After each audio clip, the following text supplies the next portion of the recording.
tulad sa sama sa gingon ni Casey gapon sa iyang spiel sa Davao na moabot jud daw ang tamang panahon. Ano siya?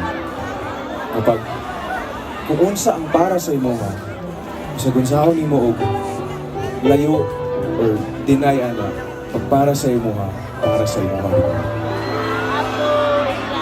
So you have to wait for the right timing. You have to wait for your right person. You have to wait for your right time. Kasi tama ka panahon, kung para sa imo nga, para sa imo. Muabot na yun ang puhon.